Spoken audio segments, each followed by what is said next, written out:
Bonjour chers clients, aujourd'hui mon collègue et moi on va vous montrer la façon optimale d'utiliser un appareil de mise sous vide. On parle bien de la référence 34 68 81 et c'est valable pour tous les autres appareils. Donc la première chose qu'il va falloir vérifier,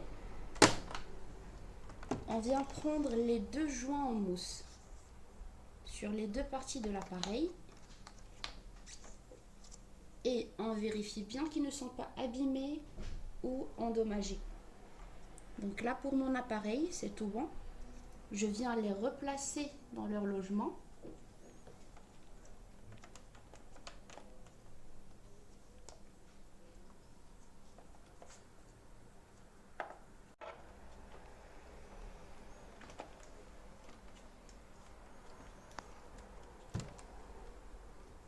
Il ne faut pas faire cette manipulation à chaque fois qu'on veut utiliser l'appareil de mise sous vide.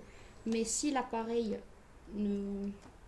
n'absorbe pas l'air correctement, on vient vérifier les joints. Voilà, là c'est bon. Je passe mon doigt pour bien les mettre à l'intérieur, c'est très important. Pour le deuxième, de la même façon, je le replace dans son logement. Et je m'assure qu'il est bien à l'intérieur. Voilà.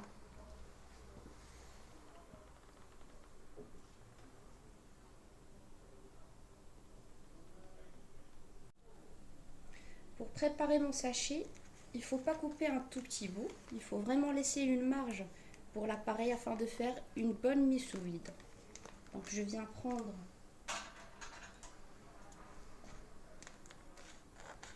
je découpe le sachet en fonction des aliments que je vais mettre à l'intérieur et la quantité aussi. Là, je vais mettre, pour cet essai, je vais utiliser mon stylo à l'intérieur.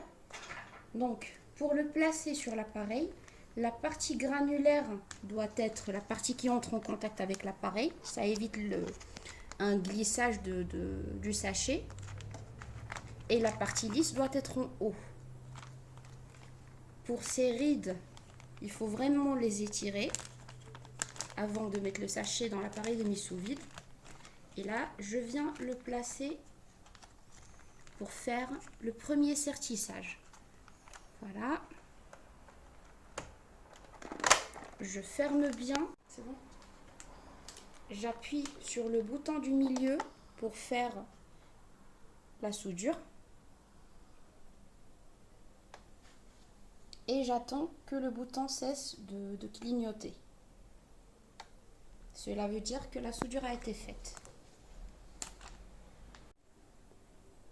Bon, là, la partie du sertissage est finie. Je viens vérifier que la soudure a bien été faite.